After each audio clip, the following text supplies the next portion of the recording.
Today, we have amongst us such a great personality to speak to all of you. Please listen his each and every word of wisdom, which will bring a lot of changes in you. As a CEO, I am not selfish for the company. I look forward for my entire team to learn something from Captain's talk today and try to make your career in that way. With these words, Captain Raghu Raman, I extend my warm welcome to today's talk, which we have been waiting for a couple of days. In fact, I only told my HR team that once I would like to listen the person who has told what the micro sector of the country is employing crores and crores of the people. And as Aadhar, if I can do a part of that, we will achieve our objective. With these words, Captain Raghu Raman, I hand over to you.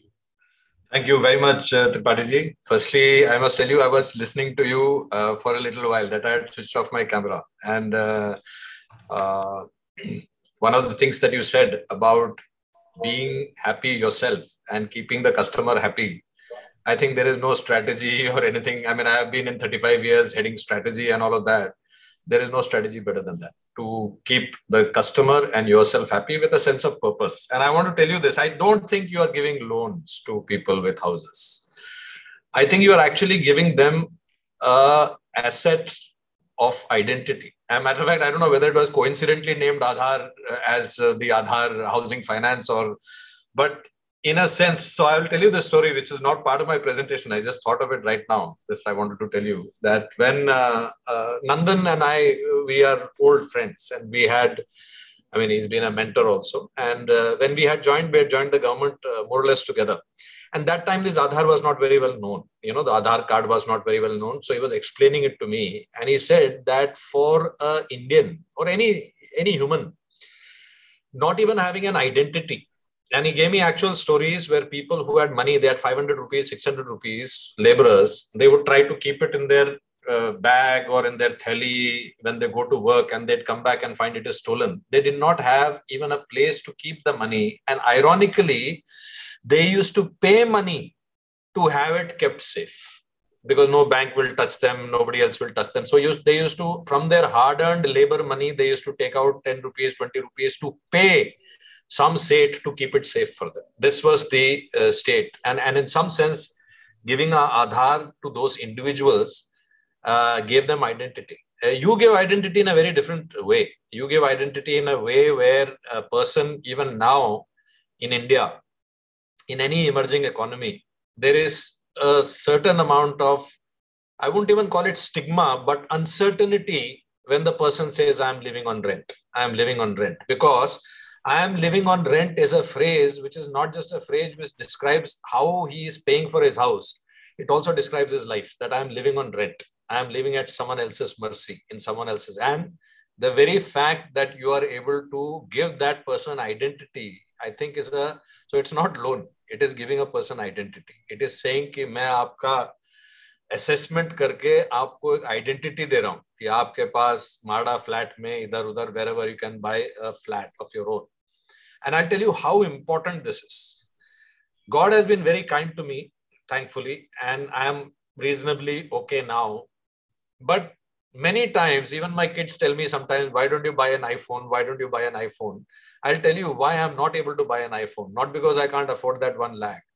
Because my parents, my mother was a school teacher, my father was a government servant, I have seen them, what they had to do to pay off the EMI of a loan for a DDA flat that cost 82,000 rupees. And I cannot bring myself to buy a phone which costs more than literally their 18 years of life to pay back, to forego pleasures, not see films, do this, and not go out for dinner, and to make sure that they were able to pay off the loan. So I think what you're doing is very noble work. It's very different from giving loan to some a rich man who wants to build a farmhouse in some place. This is about a person who wants to ensure that his children are brought up in a crime-free environment, in a good environment. And actually, this loan of yours allows families to do orbit shifts, not just buy a house. So I want to tell you this as a customer, not maybe of Aadhar, but as a customer of a small loan, which my parents took. And maybe that is why I have, over a period of years, developed the eye to look at these places and realize how much of value is actually out there. So even before I begin my session, I think you are doing noble work. There is no debate on that. It is not like selling chocolates or selling cigarettes or something. You are actually providing somebody with a home. What I'm going to share with you is a series of anecdotes and experiences over my 35 years of career across different fields. And also for an organization that is got a purpose that you have got, how you have to be aware of 2 or 3 diseases that every organization gets as it becomes older. As it becomes older, as it starts growing, it starts getting these 3 diseases. And this is what I want to talk about and why it's really important in a ruptured world. The world we are living in is not even a VUCA world, it's a ruptured world, because you have no idea what's going to happen in the next 3 months, 6 months, 8 months, how people's lives are going to be changed. We have no idea about that. So let me share this presentation with you, which as always is more for my reminder to make sure that I'm able to, you will have to allow me to share the screen, I think. So let me begin my story. My story begins on the 2nd of Jan, 2016.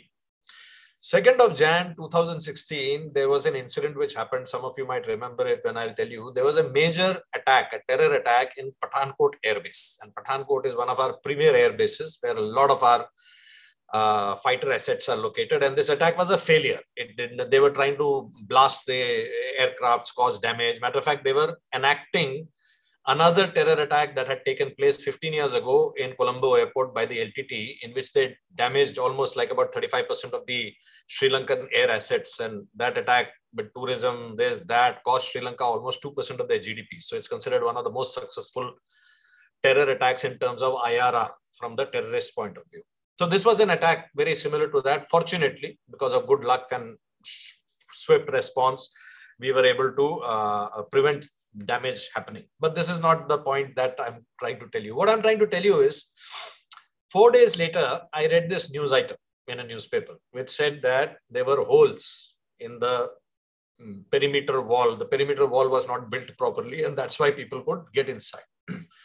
Okay, this is again a news item. And like many pieces of information, we see it, but we don't join the dots. The dots get joined 1 month later in another news report, which comes that Indian Armed Forces returned close to 40,000 crores back to the exchequer because they were not able to spend it. So they can't say Diwar banane ke paise nahi the apne paas. They can't say that. No, it's not true only in defense. You see these stories all around. You see that we are wasting millions of tons of food when millions of people are going hungry. There are millions of jobs of teachers lying vacant in government schools when millions of people are applying and not getting the jobs. So very clearly, the right hand is often not knowing what the right hand is doing. Forget about the left hand. Right hand and the left hand, dur ki baat hai, right hand itself is not able to figure out what they are doing. Now one could look at it and say, boss, this must be an Indian problem. India mein aisa hota hai. India is like this only, but that's not true. Because many of you will recognize this building. This building is known as the Pentagon. It is the building from where the largest defense budget in the world is controlled. Just for your information, it's more than $800 billion, which is more than the defense budget of the next 25 countries put together. So it gives you a size of the resources available with this organization. Despite these resources, they were unable to prevent the Chinese from stealing the plans of their jet fighters, their nuclear reactors, and all of that. They were unable to prevent ISIS from using Facebook, Twitter, and YouTube, all of which are not only US-owned companies, they participate in the US national security program. And they were also unable to prevent the largest known espionage in the case of spying history in the form of Edward Snowden, which in postmortem they discovered Edward Snowden was a private contractor working with them whose background check had not been done. Now, a nation who taught background check to the entire world, BPO, CPO, if you remember, many of your friends and relatives who are working in BPO, the amount of background check and this, they did not do a background check. So very clearly, resources are not the answer. More resources are not the answer to many of the world's problems. The problems that we have in a world is not an issue of resources. It is an issue of something else. And that's what I want to share with you and to make it very easy to understand. Rather than giving a lot of management jargon about velocity, slowness, I have just made it into a very simple way to understand it as 3 diseases that start affecting all organizations. Every organization starts affecting as the organization starts growing. These are arthritis, coronary hardening, I will explain what that means, and Alzheimer. Alzheimer means forgetting. Let's begin with arthritis. So, this example is something I've taken from my previous career in Reliance. And what you're seeing over here is, it's not an example of Reliance. I'm just narrating this story so that it's from the oil and refining industry. What you see over here is a super tanker that is sailing in uncharted waters. Now, the future is uncharted. So you don't know pandemic is going to come. You don't know some RERA rules will change. You don't know customer behavior will change. I was actually working with a cement company recently. And suddenly it occurred that maybe this whole story of durability doesn't make sense to the new generation who are not thinking in 25 years. So if you sell them a cement saying this is durable for 25 years, it may not have attraction to them. But if you sell them a cement saying you can change the colors every 2 years and it is included in the package. So the world is changing. Now, as this ship is sailing through uncharted waters, suddenly the lookout on the top, he looks out from the top and he shouts, there is an iceberg ahead. There is a big iceberg ahead. Now, I think we have spent enough time in corporates, and CEO will also agree, hopefully, that normally what happens in the control room is not immediate reaction to that input. The first thing which will happen is, isko check karo yaar, just check, ye junior hai, isko kya malum hai? Because the junior is shouting about some danger which the rest of the people in the organization are not able to understand. Maybe something about cryptocurrency coming as a new form of payment, maybe something else is coming, you don't know. So somebody is sent to check and verify. And that check and verify will come back and say, yeah, it is a very big iceberg and it is going to threaten our existence. It's going to threaten us.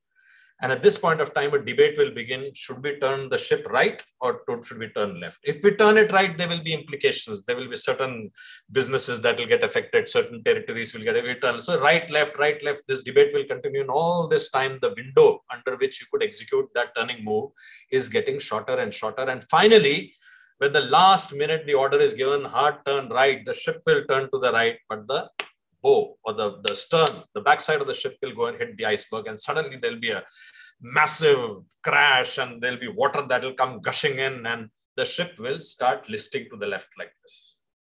Now, when the ship starts listing to the left, it is visible to everybody. It is visible to the investor, to the stock market, to the analyst, to the newspaper reporters, to the customers, to the employees.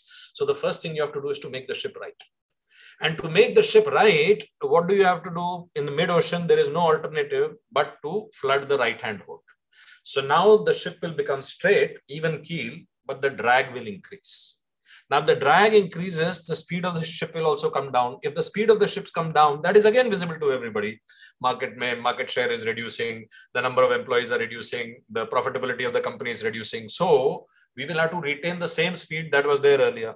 And for that, we will start pumping more fuel into the engine. And this in one line describes one of the biggest risks of organizations that are growing rapidly, that we will end up spending more fuel per kilometer of progress than what we used to spend 5 years ago, 10 years ago, 15 years ago, or more fuel than our nimbler competitors. I think some of the senior leaders will resonate with this, that our power is reduced over a period of time. It takes more time now to hire a candidate. It takes more due diligence, more governance, more layers and layers of checks and balances than it used to take place 5 years ago, 10 years ago. So one of the first elements that starts affecting an organization which is growing is arthritis, which, like an old man, you know what you need to do. But by the time you pick up the cup and bring it to your lips, it takes so much of time that somebody else takes that opportunity away. Now, for a large part of my career, I was responsible for a task which, if I tell you, you might find it very counterintuitive. My task was to degrade organizations, not to improve organization, but to degrade organizations. So my job was to degrade terror organization. I worked a lot in counter-terror. And the organization called NATGRID, its principal objective was to degrade the performance of terror organization, make them less effective and less lethal. And there I learned something very interesting. I learned that if this was a terror organization and if we managed to liquidate or neutralize these crosses that you see on the screen, nothing much would happen to the terror organization. Not much efficiency will reduce because you are just taking out individual contributors. And these individual contributors, even if you took them out, the replacement would happen very quickly. And many times the replacement would actually be more lethal than the guy who was there previously. But we found that instead of these, if we took out these kind of nodes, the nodes that would act as connectors, the nodes that would act as glue between different departments, different way of thinking, different entities, then the organization's performance will degrade dramatically. It will start going down dramatically. Now, what if we had to reverse this? What if we had to reverse this? So I'll tell you an interesting anecdote. Many years ago, as a kid, I read an article in Reader's Digest, which was titled, How to Kill Your Husband. So all the ladies who are interested might want to take some notes at this point.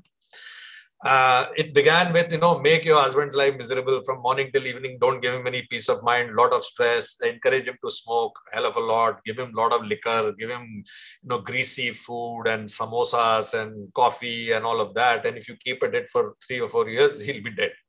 And of course, in the end of the article, it said that if you want your husband to live long, then just do the opposite. So what if instead of degrading an organization, we had to make it really resilient? You'd find that the best way to do that is to create many, many bonds. Not bonds as per the architecture of the organization or the org structure of the organization, but bonds as friends.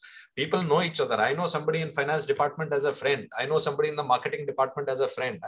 So this is a true story that in large organizations like Reliance, as a line head, function head, I can ask for a certain equipment or a certain service, but I will not be the one procuring it. Procurement will be done by the procurement team, like any large organization. I'm sure even in Aadhar, you will have that maker-checker concept that somebody will solicit the business, but due diligence will be done by another department to make sure that isko loan diya ja sakta hai ki nahi diya ja sakta. That due diligence will happen by a different team, because obviously you need a different mindset for a checker than a salesperson. This is the reality of every organization. But I had a friend in the procurement department, and I would tell my friend that I need this agency because this agency gets me. It gets our mindset. And what my friend would do is he would tell me, please do not tell the agency that they are selected. Don't tell them that.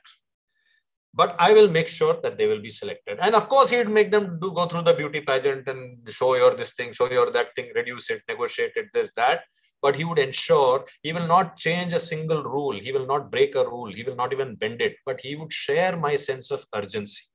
He would share. And this happened because we were friends. What if instead of organically allowing an organizations to make friends, leaders proactively decide, I am going to make friends with as many people in my organization as possible. I want to get to know them better. I want to get to know their families better. I want to know their backstories. I want to know where they come from. Why do they think in a certain way? If we create this as an organization's initiative, then you will be actively making the organization resilient. Because what is resilience at the end of the day? Resilience is the ability of an individual, a household, or a team to respond to a crisis which is beyond its resources. Let's say there is a family whose total income per month is say 50,000 rupees, 60,000 rupees, which as you are aware, and you are aware more than anyone else, constitutes about 70% of our country. Now, if in that household, suddenly there is a cancer or there is a major disease or bypass surgery, which requires 5 lakhs, 7 lakh, that family is considered to be resilient if they have got some uncle who will give that money, some chacha who will give that money, there is some gold lying that they can pawn off. Then the family is considered to be resilient because they are leveraging connections.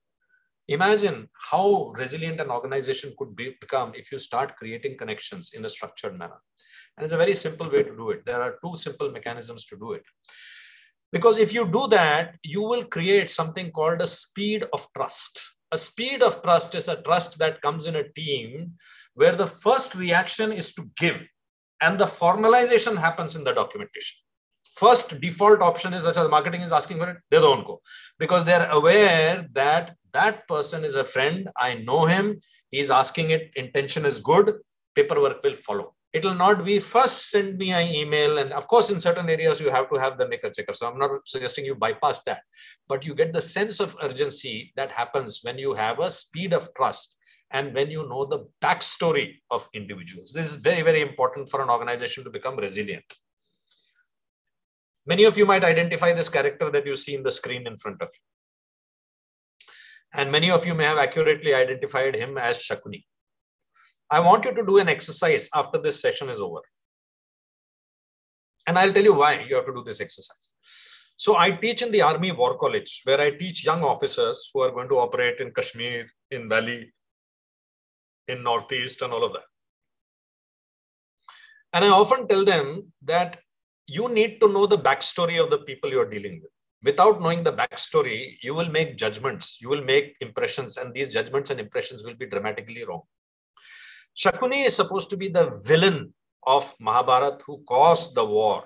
And he is depicted as a cripple with one eye, blind, and like a cheat, and an ugly person, a defaced person. That's how he is depicted. And he is considered to be many people say the real villain of, not Duryodhan, but Shakuni is the real villain of Mahabharata. But if you look at Shakuni's backstory, you realize a completely different story. You realize the story, I'll give you a short version. You should read up the long version. It's there in Wikipedia. You don't have to do much research.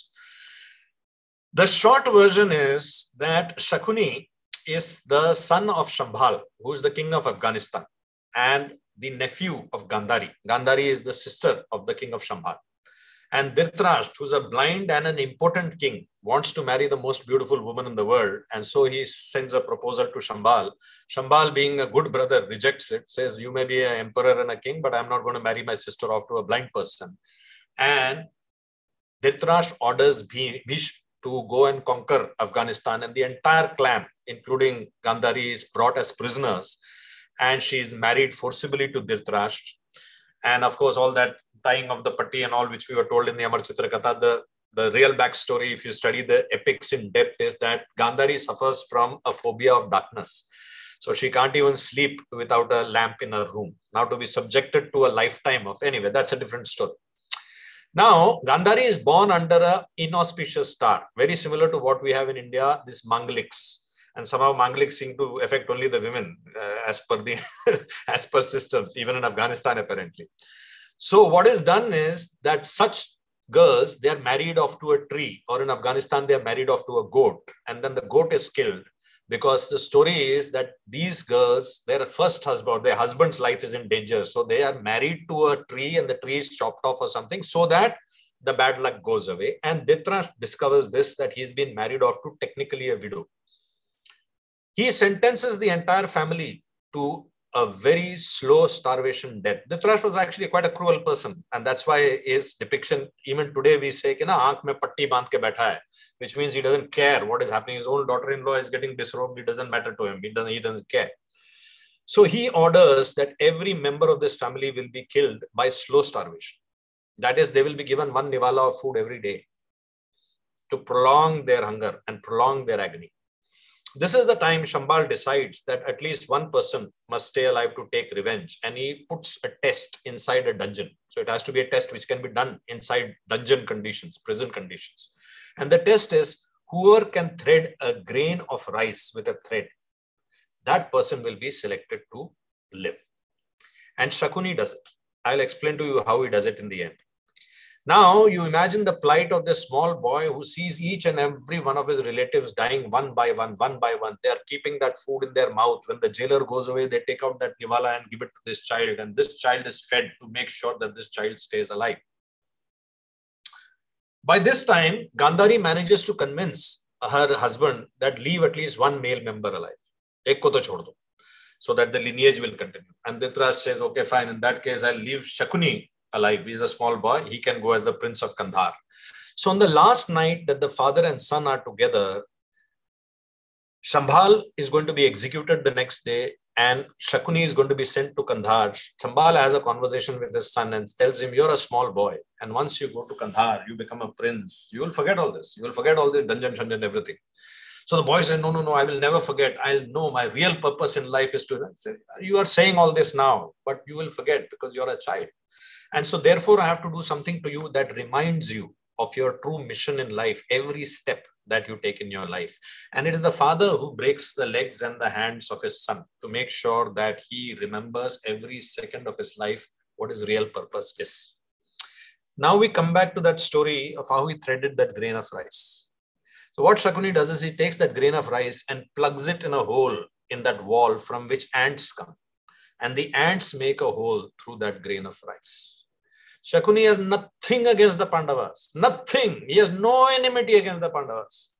He is using the Pandavas like an ant to bore a hole through the Kauravas and to destroy the Kaurava clan, just like his clan was destroyed.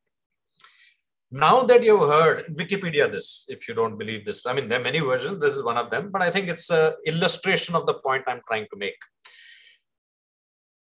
All of us considered Shakuni to be a villain for decades in our life, because that's what we were told.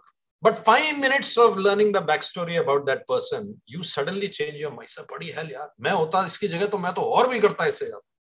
This is the importance of backstories. I think leaders must take an effort, make an effort, not just sitting 10 minutes, tell me about yourself and your family, not that way, but really to go down deep into the people they are commanding, into the people they are leading, to understand what is their backstory. Why is that person who comes late every day to office? Because he has to drop a special needs child to the opposite end of the city and then come from there. Leaders who will recognize that close to 30 to 40% of our staff today, either by 1 degree of separation or in some cases by 0 degree of separation, have lost a loved one in the last 18 months. And so if they appear a little disengaged, there is a backstory behind that. It's extremely important to understand backstories. The second is you need to go through shared trauma. Any team that has to bind together has to, trauma is not a bad word. Trauma is not a bad word. Trauma just says that you have to go through tough training, tough targets, ambitious targets. You have to have something that is really, really challenging to do if you have to forge together as a team. Harish Bhatt, who was the CEO of Titan, decided to make the slimmest watch in the world. He threw a challenge to his team that we will make a watch slimmer than the Swiss. Swiss ko dikhayenge ghadi kaise banti. And he did it. That galvanized the team. Ratan Tata said, we are going to build the cheapest car in the world. That galvanized the team. You have to lay down ambitious targets, hard targets. Not with a, jitna nahi milega to uska tumhara itna rakh lunga main paisa. Not for that reason. But to say that if we have to achieve something together as a team, we need to have a traumatic training together. All special forces teams, by the way, special forces teams, it doesn't mean members like each other. That is not a requirement. Members respect each other. I've been in a team where and if one more member of the team, we were together in a bar at night, we'd probably kill each other. But when I'm in a mission, I know there is no man better than him in the Indian Army who can be protecting my back because he's the best sniper in the business. So if you put your team together and train them hard. Remember, a leader's job, actually this is a leader's job. Your job is to make your troops sweat in peace, sweat in peace, sweat in peace, so that they don't bleed in war. It doesn't matter how much of ragada you give him to make him a better salesperson, how much of ragada you give him saying that you have to understand your customer. I will not accept this bullshit. I need you to know your customer inside out before I will sanction this or before I will consider that you know your customer. Train them hard in peace so that they don't bleed in battle. So next time a downturn comes, next time something happens, he's not on the road with his family because he was not trained well by a leader. There is a reason also why we have to change our leadership style a little bit. And I'll tell you the reason. I think Tripathi ji will agree with me that in our generation, leadership was very, very authoritarian. It meant that you joined at the lowest level, then you worked your way up, and after 20, 25, 30 years, you became a general manager, branch manager, CEO, vice president, whatever. And this style works very well in structured industries where there are not many changes. It worked very well in the banking industry in the 70s and 80s because there's no change that's going to happen. Loans were being given out for 18 years, 17 years, 20 years, and stuff like that. In the 90s, when the information revolution came, this leadership style had to change because now, if I'm Nandan Nilekani, I learned my programming with Valve-based computer mainframes. Now what is happening is personal computer. I don't even understand the programming language, but I know the general mechanics of programming. I just know the general mechanics of program development, and therefore I can act as a coach and bring out the best in my team. But I think the kind of leadership which we'll require going ahead is going to be more like a gardener leader. And I'll tell you two reasons for this. First reason is more and more of our employees are going to be the younger generation. More importantly, more and more of our customers are going to be the younger generation. Now, the younger generation does not respond very well to authoritarian and to some extent even to a coaching style of leadership. because the coaching style of leadership also says कि मैं जैसा coach करता हूँ वैसा करो. But the gardener style of leadership is slightly different. The gardener style of leadership, as the term implies, is like a gardener. So a gardener sees her responsibility as making sure that the plants in a garden, they get adequate nutrition, adequate manure, adequate sunlight, adequate distance between each other, take away the pests and the insects that prevent the plant from growing. These are the things that the gardener focuses on.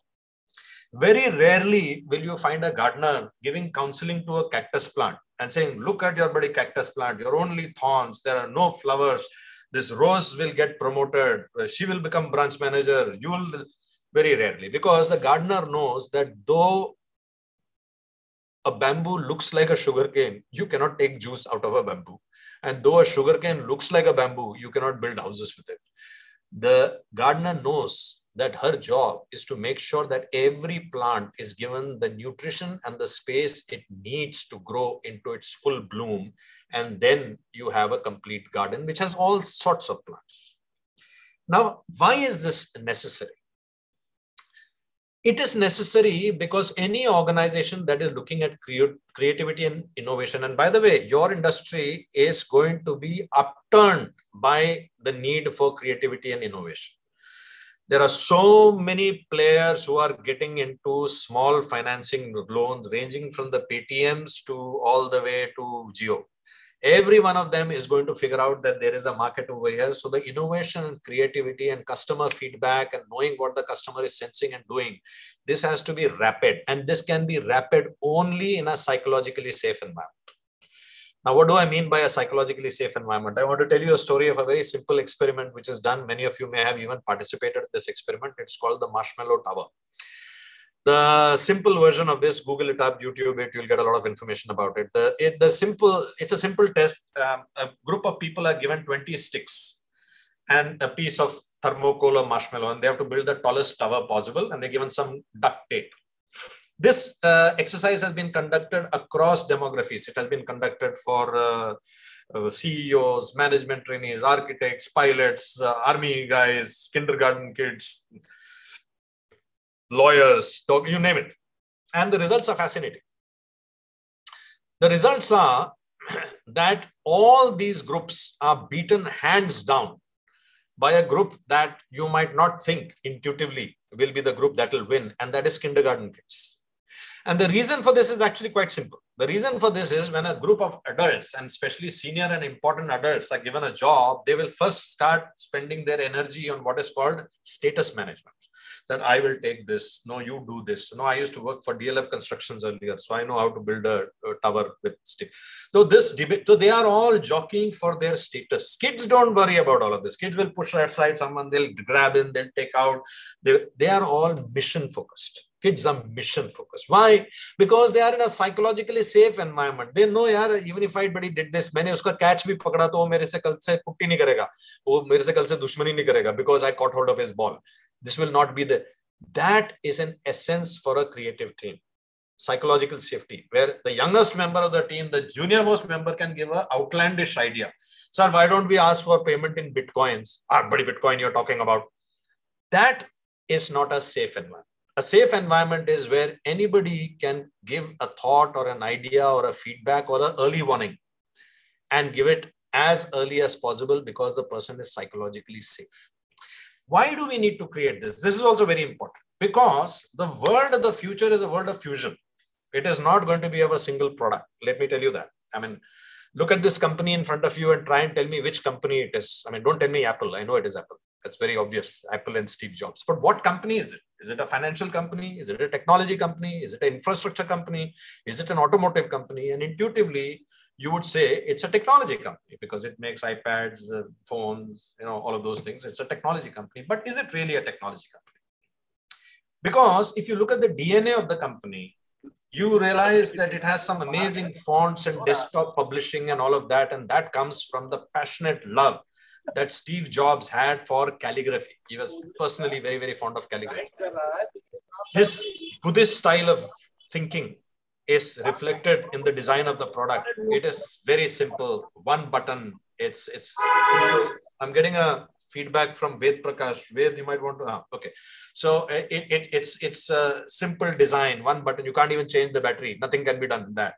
He brought in leaders from Gap and from Burberry to give it a high-end retail outlook. The packaging of the product is as if a perfume bottle has been packed. That is the way Apple product is packed. And of course, when they do the show and tell and launch of a new product, it's almost like an Oscar presentation, Hollywood presentation. This is not a technology company because they compete on the basis of beauty. They say Apple is a beautiful product. How can Samsung compete against beauty? They can compete against pixel, they can compete against memory, they can compete against data transfer speed. But how do you compete against beautiful? And this is going to be the hallmark of the products in the future, that they will be products that are fusion of a lot of things. A telecom operator might start getting into small loans. A money payment gateway might start getting into small loans because they understand the customer much, much, much better than maybe a housing finance company who will get visibility into the customer only one time when the customer approaches.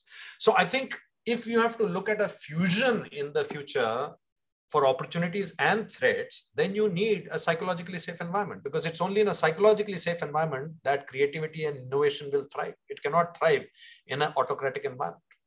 And fusion, unfortunately, is not just between people. It's also between diversity of people. It's between understanding the mindset of a 23-year-old by a 50-year-old who's going to make a decision on that product. It is the understanding the mindset of a person who comes from a mindset of abundance because he was well-to-do, but he's designing a product for a customers who ARPU is only 20-25 rupees. And very often, we find that if you don't have that diversity, I don't know how we are placed for time. I don't want to extend the time, but I want to tell you this story.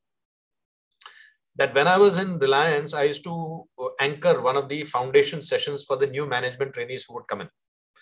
And I would ask them this question, which I'm going to ask you now at about, so I would do a session for them from 12 to 1:30 in the afternoon. At 1:30, when they're breaking for lunch, I would ask them this question, which I'm going to ask you now. And this question is pertinent to you also, because we're talking about the same target audience. I would ask them this question that, why is it that in cheap phones, you have dual SIM? Have you ever seen a poor man have 2 newspapers, 2 cycles, 2 Amazon and Netflix, 2 channels, 2 TVs? Then why does he need to have 2 phone lines? Why does a phone that costs 1,000 rupees, 900 rupees, 1,500 rupees, why does that phone have dual SIM? Explain that to me. And I would tell them, I want you to give me the answer to this question and also how you arrived at this answer. Now you can attempt to answer it amongst yourself, see if you can arrive at the answer. The correct answer, I'll make it simpler for you, which very few people get, by the way, is people will give some cockeyed answers. Let me tell you the cockeyed answers. Oh, one is for business and one is for, you're thinking a poor man has got business account and personal accounts. What he's doing is he's casting his financial status on the customer. He's thinking, "Main hota to isliye karta." Isliye wo aise. That's not the reason why. The real reason is that incoming calls in India are free. So your taxi driver, auto wala, malish wala, sabji wali, they have to give you one number which will not change. So you will call them at that number. And outgoing call, they'll keep changing depending on which provider is giving them a discount, a cheaper rate or whatever. So this is not the real question. The question is much deeper. I told you the 2 questions I would ask them is, one question is, what is the reason? And I'd ask them, how did you find the reason? The reason I would give them the break at 1:30 is not because they can form their focus groups and do that 5 forces, Michael Porter and Philip Kotler bullshit. It is because during that 1 hour of lunch, they will be surrounded by people who come from that income strata. The waiters, the security guys, the housekeeping staff. And they can just tap one of them and ask him, "Bhaiya, ye aapke phone mein dual SIM kyun rakhte ho?" And he'll give the answer. But they will not do that. They will talk to each other while the waiters are serving them, putting it in front of them and all of that. And they'll be discussing, why do people like them buy, instead of just asking them. So that talk that you saw, which the Padiji was so kind to send to all of you, is just a talk of observation. It is just looking. It is just finding things. And for that, you need fusion of diversity. You need fusion of different financial strata. You need colleagues who come from a poor strata. You need colleagues who come from a different demography. You need colleagues who come from a different religion. You need so many differences to fuse together to create that innovative product. And that is the only cure for arthritis. The cure for coronary hardening and for storytelling is a combination of what I discussed before. And the cure for coronary hardening and for Alzheimer is a sort of a common cure. Let me tell you. 10, 15 years ago, if an employee accosted me in a corridor and told me, sir, you have transferred me to Jamnagar, sir, I just brought my mother for a cataract operation. Last month I brought her. If you send me after 1 month, sir, I'll go happily. And now also I'll go. If you order me, I'll go, but I'll go happily. And you could look into his eyes and say, genuine case. And you could call up HR and say, stop it. Today, the same request might come to you in the form of an email. And in that email, already HR may have given the comments. It may have given the comment that, no, this will set a precedence because it's a violation of the SOP. So as a leader, you might be tempted very often to gravitate towards the SOP. I think leader's job is to deviate from the SOP. It is the manager's job to follow the SOP. Leaders have to recognize and say, this situation is not catering for in the SOP, and therefore the SOP has, of course, through proper channels, of course, by taking up a business case, of course, by explaining to the superiors as to why the SOP is not valid. This is the downside of the SOP, understanding the nuances from 360s. But that's the job of a real leader, to constantly rewrite the SOPs, to constantly rewrite because situation is changing. The necessity of being empathetic and a vulnerable leader is, it's only a vulnerable leader who can create a psychologically safe environment. It's only a leader who says, I don't know. Does anyone have ideas? Can someone explain to me what this bloody Bitcoin thing is going on here? Do you seriously think this will be a major issue, or is it one of those fads that will come and go? And actively listen to conversations of youngsters and say, okay, that's the way it is happening. Okay, I get it. Actually spending time with millennials to understand why millennials don't have a sense of loyalty. Or at least we think they don't have. They have actually intense sense of loyalty, but their loyalty is a different manifestation of loyalty, not the loyalty that we manifest. So unless we have leaders who put themselves into vulnerable positions, you cannot have a psychologically safe environment. And unless you have leaders who know the art of storytelling, not presentation in front of a PPT, but the art of crafting stories, they will not be able to lead a young organization because our powers are reducing. Authoritarian powers are reducing. We cannot do youngsters these days, talented people these days fire their bosses. It's very simple. They just quit. And I have seen in my experience that people quit well before people resign well before they hand in their resignation letters. They have resigned in their head. Their input is now reduced. It's bare minimum of what is required. So they have resigned in their head. And finally, why you need storytelling as a DNA of the organization is that core values, culture, the ethos of a company, this can never be captured in 3 lines, 4 lines, put on a board and narrated like a parrot again and again. It doesn't happen. It has to come through stories. I'll give you an example. And I think this example is a very powerful example which explains why storytelling is probably the best glue to bind an organization together and it's there also, it's there in our families. Just think about it. In your family, there is a set of jokes which only your family member will understand. It is about some uncle or some aunt or something that happened. Only the family members will understand. Even if a new person enters the family, let's say a new lady comes as a bride, it will take her some time before the person, it's only when the person understands the stories of that family that the person gets integrated into the family, not by calling herself Mrs. So-and-so from that day. That day she's technically enrolled into the family, but it's only when she understands the stories that she will know. And that is a very powerful tool, not just at a family level, but also at an organization level, which is nothing but an extended family. This is the story I want to tell you from my days in Mahindra, and I'll tell you in a short version. When the Scorpio was launched, it took the market by a storm. Now, many of the youngsters may not remember it, but some of us senior people will remember that at that point of time, Scorpio was indeed a revolutionary vehicle because the only other vehicles there were the Safari and the Qualis. We got a lot of customer feedback that the spare wheel of the Scorpio should be kept in the back of the Scorpio because it makes it look much more macho. Now, the spare wheel of the Scorpio is actually under the chassis. It is below the chassis, which is where it should be because it lowers the center of gravity of the vehicle and also prevents the vehicle from going into a spin in case of an accident because with torque, the torque is reduced. Otherwise, the torque would be in the back. It would go into technical terms. Our engineers came up with a very bright idea.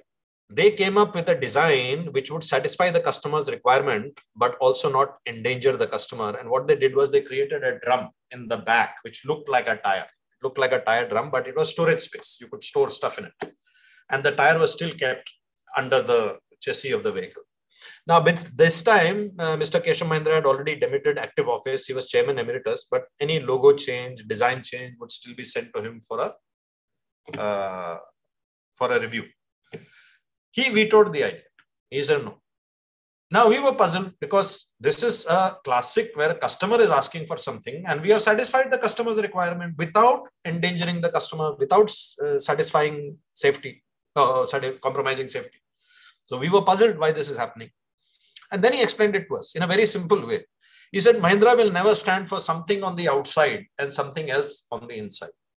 अगर tyre डब्बा है तो tyre भी होगा और tyre नहीं है तो डब्बा भी नहीं होगा. Now, in this one story, it doesn't really matter whether the story is true or not. It doesn't matter, but it encapsulates the DNA of the organization. This is far easier to tell the organization, its new joinees, that this is the way Mahindra works, boss. If it is drum, there has to be a tire. Even if the customer asks, even the customer says, "Yaar, thoda invoice aisa bana ke de do, waisa bana ke de do," boss, ye Aadhar mein apne se nahi hoga. We can't do it. Or you go to some Japan Bulls or this, that, whichever company they do it, we don't do it, right?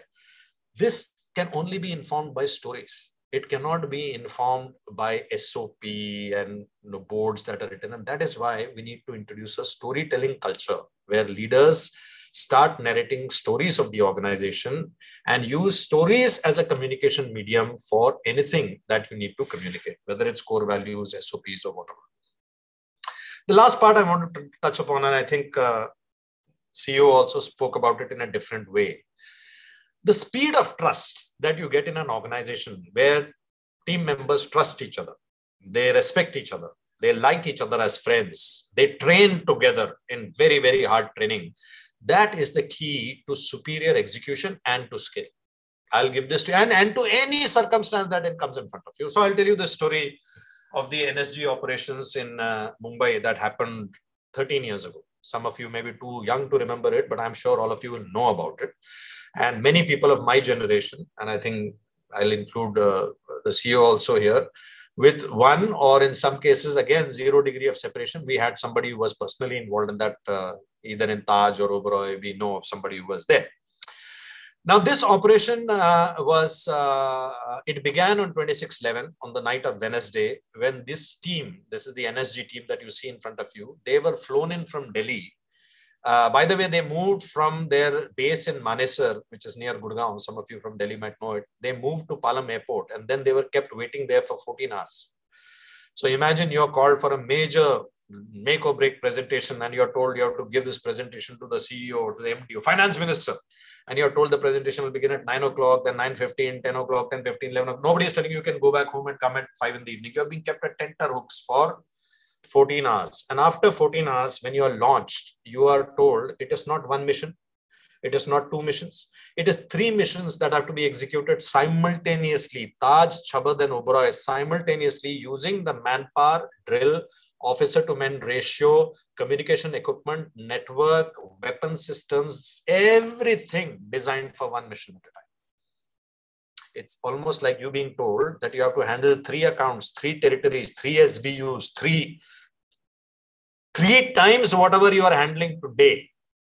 But the resources given you will be exactly the same resources, same laptop, same computer, same number of team members, everything is going to be same. And yet they did it. They went and opened more than 1,000 rooms. They rescued each and every hostage. You may not know this nuance, but all the casualties that took place in 26/11 took place before the NSG took over. After the NSG took over, the only casualties were the 9 terrorists and the 2 commandos who died in the operation. No civilian was lost after the Indian Army took over. Now, how did they do this? I'm not telling you, soldiers are standing in Siachen, so you should sell more loans. That's not the theory I'm telling you. I'm showing you how they did it. And this is a framework that is there in all good teams. And you can learn this framework like this. There are 2 things about this framework I want to share with you. One is the framework itself, which is quite simple. But the other one is much more nuanced, and that's something that is more important. And let me come to that. Let me first tell you the framework. This framework is called 2 up, 2 down. Don't worry about the slide. I'll explain it to you.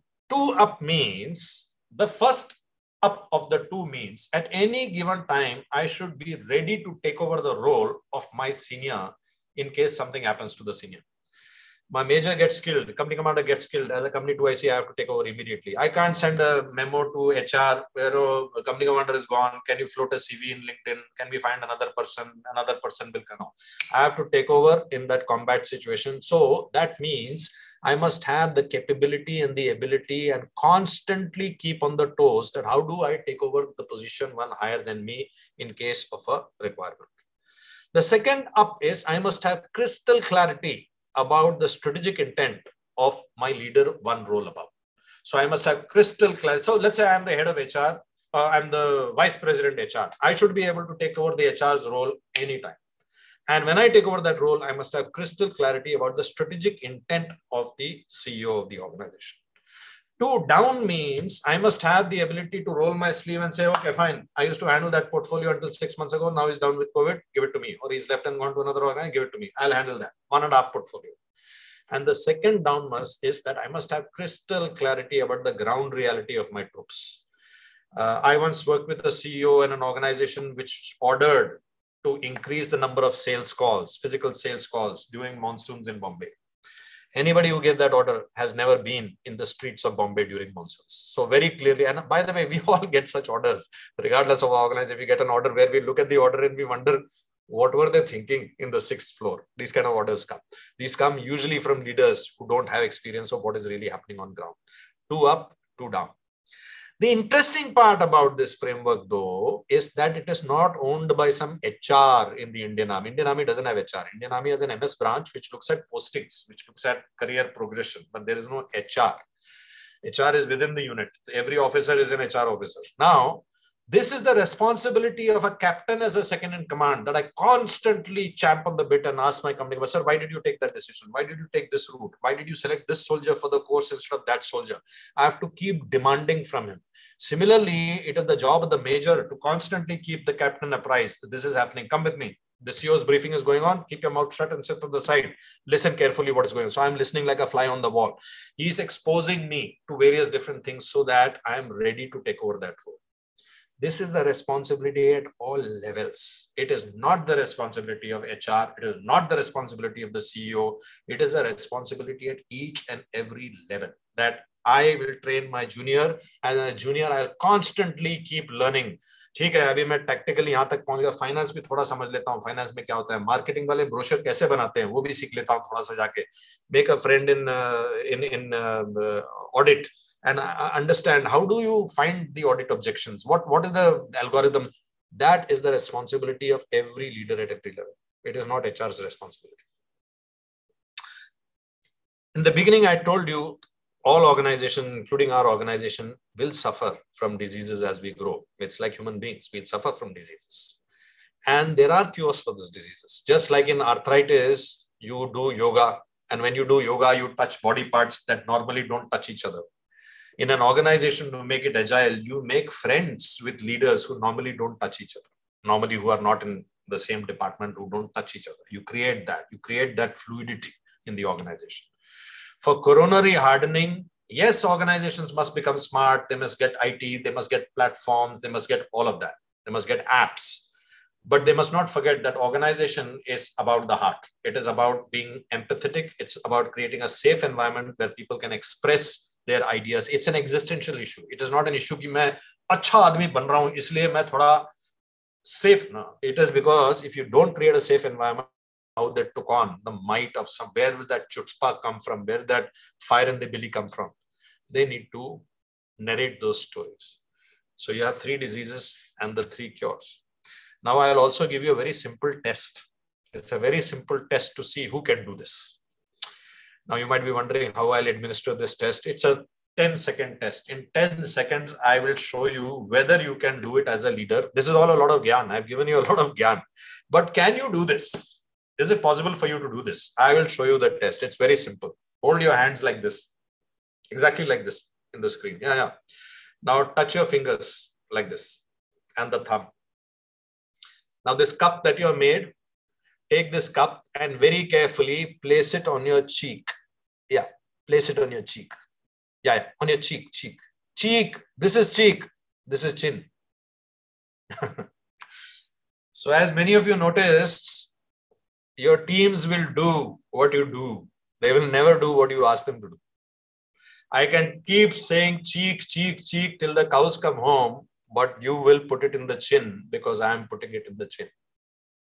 If we want a behavioral change in our organization, if we want a behavioral change in our subunit, let me share 3 things with you. Firstly, the change begins with you. Please don't wait for higher headquarters to send change. Then you are just a courier of the change. Change has to happen at your level. Whatever that change may be, making my people better. Is there an internal exam they can? Okay, fine. In my team, I've got this really star performer in sales. बिठाओ उसको बोलो यार तुम workshop चलाओ सबके लिए बोलो तुम कैसे तुम्हारा इतना सेल्स आगे कैसे जाता है explain to the rest of us what do you do, what is the process you follow, how do you, that's the way that you have to start affecting change at your level. One. Second, I believe this, and I have found that if you have this belief, generally life also happens well. I believe the greatest compensation all of us have is not the salary we get, it's not the designation. Yes, it's important, I'm not debating that, but the greatest one that we get is the opportunity to change the life of others. If we are a senior and we have 2 people reporting to us, if you can change the life of your subordinate, that from wearing a Bata shoe, her child is going to wear a Nike shoe. If instead of going to a government school, the child will be able to go to a convent school, then you would have caused an orbit shift in that person's life. Orbit shift. The next generation will live under different conditions. They will go into different schools. They will have different avenues open to them. That is the amount of change that you can cause. If you manage to put in that 1 hour of extra effort and say, नहीं यार इसको किसी तरीके से दिलाना है loan यार, बंदा ठीक है, इसका पास पेपर नहीं है, लेकिन थोड़ा मेहनत करूंगा, अच्छा ठीक है, वहां से वो वाला कागज इधर उधर का. If you make that happen, you are giving shelter to a home. You're not doing one more number in your assignment. It may be one more number to you, but to that family, it's an orbit shift. It's an orbit shift because you are actually giving the M of the roti, kapda and makan. You are giving that makan, and makan is, as you're all aware, the most valuable of all the 3, because the remaining 2 you will get if you are, and that change has to start with you. That is the honor that is bestowed on you when you are anointed as a leader. Even if it is a leader to lead yourself, even an individual contributor is a leader. So with that, I come to the end of my conversation. I think I'm largely on time, 1 minute left. But if there are any questions, I'd be happy to take on those questions. Anybody, any question that you would like to put forward to Captain? We can take 2 or 3. You can raise your hand. I think CEO is saying something. Yes. I think anybody could have asked the question, but anyway, I will just put forth one question, which I think all CEOs are grappling with. Today's people, they feel that if they get some sort of extra money and they review, made the word, the money is important, but you have very rightly said that opportunity to change the life of others is very important.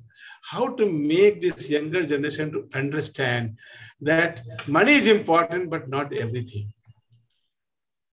Actually, I won't really call this, sir, the trait of the younger generation. I've seen older people also run after money. It's there. And I've seen younger people working for NGOs. They have quit their high-paid jobs and they have gone to work for NGOs. Matter of fact, I have a very good case study from NATGRID. Because in NATGRID, what happened was that we had to recruit youngsters who were brilliant in technology, in IT, in stack, and all the high value skills, analytics and all that. But we would be able to pay them only government salary. And unlike Aadhar, where they could talk about it in their CV, they can put out, I worked in Aadhar and I did it. In the National Intelligence Grid, it was a secret organization. They couldn't even put it on their CV. In the CV, there'd be a gap here. And if they ever tried to join Aadhar, the HR person asked, where were you working? He'd say, I was working in Ministry of Home, and he'd give a number, and the person could call the number, and at the other end, some director or joint secretary, not even joint secretary, some clerk would say, yes, Raghu Raman worked here from this period to this period. What he did, we can't tell you. Bas, that's it. So there is no benefit to that person, either by money or either by recognition. And yet the people knew that what they were contributing to could prevent the next terror attack.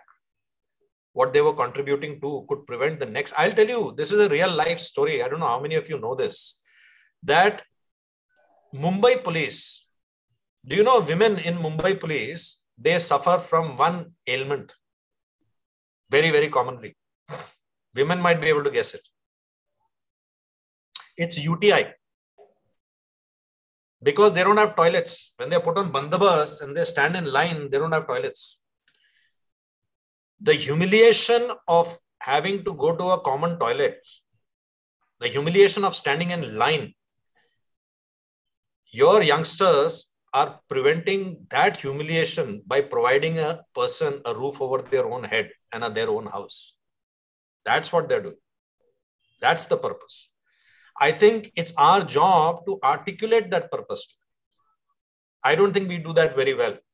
I think, and I'm saying this with greatest of respect to leaders, myself included, I think we have to recognize that the youngsters have a different set of values, and there is a reason for it. Matter of fact, sometimes when I do a session called Understanding Millennials for Senior Leaders. And I have 2 or 3 points which I'm sharing with you. I think you can expand on this even internally. First, I asked the group of people to give me some adjectives describing millennials. And I will name the adjectives because you would have heard it also several times. They are sense of entitlement. Everything should happen, instant gratification, no loyalty, low loyalty, not low loyalty, low loyalty, focus more on money, material assets. This is the normal conversation you will hear. And then I asked them this question, that when we were growing up, how many divorces did we have in our family?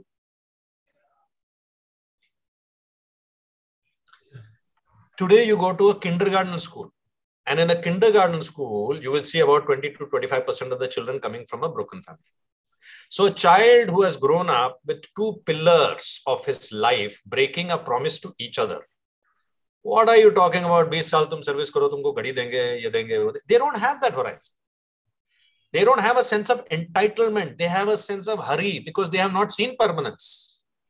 When you tell a 14, 15-year-old कि तुमने पढ़ाई किया, लिखाई किया, engineer बने, लेकिन world has changed, अभी वो engineering का कोई value नहीं है because नौकरी नहीं ले रहा कोई.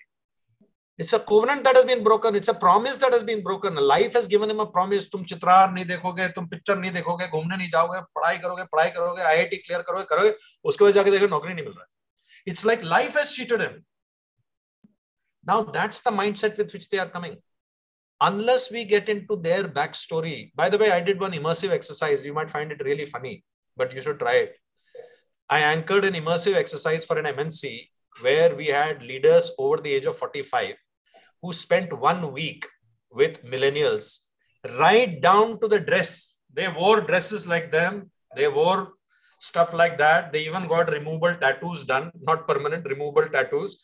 Went into the same kind of restaurants they go to, listened to the conversation, hung around with them, and they came back with a very different impression about the millennials. The second point I want to share with you is that many times when I'm listening to conversations amongst my friends, I'm 54, 55, I listen to conversations amongst my friends who talk very proudly about their youngsters. My buddy 20-year-old boy, he knows everything, man. At his age, we knew nothing. He has crystal clarity about what he wants to do in life. Yes, some malum hai usko. Next day, we go to work and we call somebody else's 20-year-old guy and treat him like a chaudhary. वो अपने बाप की नहीं सुन रहा है. आपकी क्यों सुनेगा? So I think the leadership style has to change by saying that you will learn from me. I'll be able to teach you. I'll be able to give you an environment where you can experiment. I'll give you an environment where you will be able to grow, where you will be able to experiment with your ideas. If we offer them that as a value proposition, then I think it is the leaders. No army officer takes his men into battle, into certain death by showing the payslip or the contract. Never.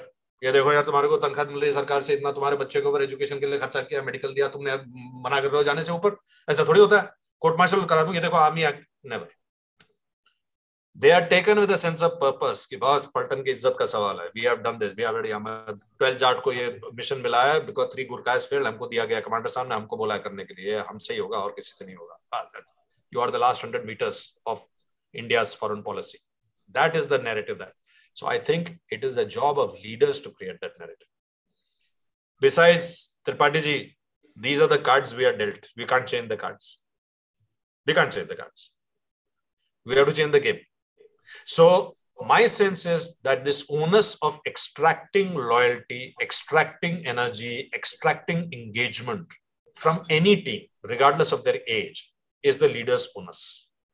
Now, if it is not happening in that manner, then we have to find some other narrative. We have to find some other promise which will make it happen. And again, that's why I come to that Gardner mindset that we have to know how each person is driven. You know, when this remote thing happened, people had to work remotely. I used to do a session in how to lead remotely. And large part of that came from the experience from the army, where in army, the commanding officer will have to lead troops who are in posts for 6 months, 8 months. He will not even be able to meet them. He can't meet them. The winter lockout posts. So the ability to lead remotely doesn't come when that mission is given. It comes years before that, because this CEO will know his troops to such a level that he'll know कि ये जो post है जहां पे सिर्फ 3 लोग occupy कर सकते हैं उसको, वहां पे इसको भेजो, इसको भेजो, इसको भेजो, because they're naturally loners. They're naturally loners. They don't like, they like to remain alone. वो अपना रात को हारमोनियम वगैरह बजा बुझो के मस्त रहता है, उसको ये कंपनी नहीं चाहिए. So by finding people who are tuned to that task, finding a bamboo for building houses and sugar canes for extracting juice, you can actually lead pretty effectively, even if many instruments of leadership are taken away from you. And similarly, if we have to lead a fly, we have to entrap it with honey. We cannot entrap it with anything else, because that is what will attract it. And today, the millennial, or whatever, millennial is the wrong word to use now because there's a new word now. Millennials are now 30, I think, or 25 or something like that. Right? So we are talking about a generation where, and by the way, here is an interesting part. If ever a leader resigns himself to saying, "Yeah, I don't understand these millennials, इनको कैसे lead करना है, मेरे को समझ में नहीं आता," that leader is also saying that I don't understand my customers. Because customers are millennials as well. Increasingly, they will become. So if you are refusing to understand your customer and refusing to understand your employee, then I don't know why we are holding our portfolio. So I think the onus will lie on leaders. And when I say leader, I mean leader at all levels. It is not a leader. Leader doesn't mean only the guy sitting on top. As I explained in the two up, two down framework, it is leaders at all levels. And at all levels, we'll have to craft micro purposes. We'll have to craft micro purposes for our team members. This is the purpose for which you are doing. This is the get ready some of the satisfied customers to come and meet with the people. Let a family come and say, हमारी बच्ची बाहर रहती थी, बारिश में पड़ती थी, अभी हम मकान में रहते हैं, ये हमारा मकान है, थैंक यू, आपने हमारे को बना के दिया है, आपकी वजह से हुआ है. Tell those stories, narrate those stories, make the Excel sheet become human beings. Make that 30,000 loans that have been dispersed into 30,000 lives that have changed. Bring that to them, and you'll be astonished. I'll tell you, I work a lot with young people, and I'll tell you, young people have a far more CSR mindset. They have a far more equity mindset. They have a far more fair-minded mindset. And those values, if we are able to engage, you'll be surprised. I'm sure, sir, you have many friends who are in NGOs. You should go and see the people who work in NGOs. कोई Colombia से MBA करके आया है, कोई इधर से MBA करके आया है, कोई इधर से आया है, उधर से आया है. These people are doing stuff which is very, very clearly a sense of purpose. We are going to make a difference. We'll educate children. We'll win more Olympic medals. Those kind of things. That sense of purpose, I think, is there. It's lying latent. We have to find a way to ignite it. It is our job.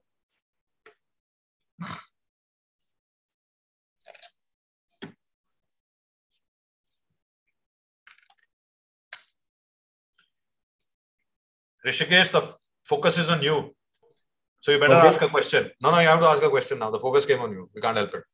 You made some noise. Thanks, Captain Raman. It was a fantastic session.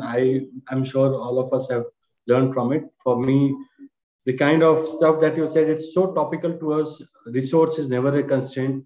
Listen to the backstories, understand the backstories. And some of us were smiling while you were talking about it, because it was just connecting with us in such a way that we couldn't even realize, as if you knew the organization as well as we are knowing about it. So thank you so much for your session. Perhaps, as we had discussed earlier, we would be going ahead with a few more sessions with you as we move forward, and we'll take this association a little further. Happy to do that. Happy to. You are doing, I'm again re-stressing, though my parents took a loan from their provident fund. And आपको याद होगा sir, अपना provident fund से loan लेने के लिए कितना मतलब मत्थापच्ची करना पड़ता है. मेरा पैसा है वो, उसको लेने के लिए, उसमें interest भी दे रहा हूँ मैं. And what you are doing is incredible, incredible. And matter of fact, I think, so I have 2-3 suggestions for you. Yeah. One is that you should create a platform. I had created a platform when I was in Reliance. It was called Reliance GCS. If you want to look it up, you just go to search for a talk called The Girl with the Broken Neck. Yes, we are. The Girl with the Broken Neck. You'll find that talk. Radhika Gupta, she's the CEO of Edelweiss AMC. You might be knowing her also because she's in the same space. And she's one of my students of the storytelling workshop that I do. You should create an informal platform first internally where you have stories about families to whom you have given loans. A team bhejo iske liye, kaam ke liye. Let them go hunt out the stories of somebody who got the loan, was able to put his child through 12th class because conducive environment changed, this changed, that changed. All of those. I'll tell you, this is, I mean, these are all powerful stories which are. So I used to live in Delhi in a place called Sarvodaya Enclave. And in Sarvodaya Enclave, there was a neighbor of mine who was a former IAS officer. She had retired and she was living there. And she had a servant quarter on top of a house, which was one room, a tiny room servant quarter. And she had with her a couple who had been living with them. They were serving her when she was an IAS officer. After she retired, they moved with her and all of that. They were living in the servant quarter. And she had 2 kids. One of the kids has cleared the IIT just now recently. But there were servants' kids, 2 kids. So this lady, she in her large-heartedness told her that I will get you a house on rent. Aap ek kiraye pe ghar le lo in a colony very near Sarvodaya Enclave. I don't know if you know Delhi well, but there are small pockets of colonies near that. And this lady refused. She refused. She said no. So I was asking her that why would she want to leave this 1 bedroom? 1 room, not even bedroom, 1 room, tiny, and you are getting offer of 2 rooms in some local chal there. And the lady said, I don't want my children to be exposed to that environment. So udhar koi sharabi aata hai, raat ko koi ye aata hai, koi wo aata hai. Now with this, even if it is small, tiny, it is away from you. That is a very powerful story to sell. It's a very powerful story to sell a young man that because of you, an 18-year-old girl doesn't have to stand in line and run the risk of being molested when she goes to a common toilet. You are protecting that girl, yeah. You're doing the equivalent of if 4 gundas were attacking her and you jumped in like a film hero. What sense of achievement you would have had? You're doing that by providing her with a safe. This narratives, if you start creating a platform internally, you'll suddenly start finding people want to do good stuff. All of us want to do. All of us have a sense of nobility somewhere. Here, I want to do something good for someone. Even when we give money to a beggar, we are doing it because we get a product from a beggar. We get a validation that tu acha aadmi, you're a good person. That is why I give the money. Right? So I think if we create those opportunities of getting a feedback that you're a good person, you're doing noble work, you're a good person, you're doing noble work. If we are able to find those platforms, my sense is you will find really a sense of purpose coming in through. And then there will become a culture of the organization. People will start narrating it to each other. Yes, in fact, this and so many other ideas that you have given, the storytelling piece of it and creating a storyboard for our employees of things that we have done and what we have achieved. It's something that it's beyond the numbers. We are talking about a culture building that you are talking about. And yes, we would be doing that. And we are quite thankful that this is an idea, again, getting reinforced by you. Yes, we are doing that. Fantastic. Sounds good. Yeah. So all the very best for the coming year. Thank you, sir. And now I would like Dev sir to please give the word of thanks to Captain. Sir, please. So you have to unmute.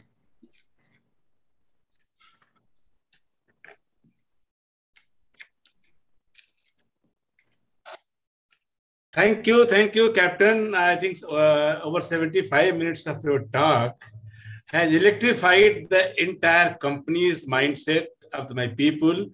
They have, I think, got a lot of input from you. Your every word actually is a wisdom for all of us. I tell you, in my company, more than 85% people are under 30. And hardly about 0.1% people are above 50. Excepting me, majority of my people are under 45, I can say. That's why I raised the question, and you have very nicely replied, because we have to create a sense of purpose among the people. And the three things which you told about the diseases, actually these are very timely told to the people, because my company has been a growing space. And in growing space, there is always thinking that more resources are required to do. It is not. You have explained, it is arthritis. It is arthritis. You have reinforced my thought to my entire team today. I'm so thankful to you. And secondly, regard the leadership, the gardener type of leadership is actually required. It is the need of our. The captain, I think each and every word, like making organization resilient. I tell you, this organization has been always very resilient. That is the beauty this organization possesses. This organization has passed through many difficult times in the last 4 or 5 years, including the promoters' problem and all those things. But the organization has shown resilience. But we have to get rid of the arthritis and probably the coronary disease and Alzheimer's. So I think my team member has listened to you very nicely, and this has been very enriching. You asked one question, how the Aadhar name was given. It was a very well thoughtful name given, because the company decided in 2010, when the Aadhar was to be launched, same period, they decided to serve to the base of pyramid.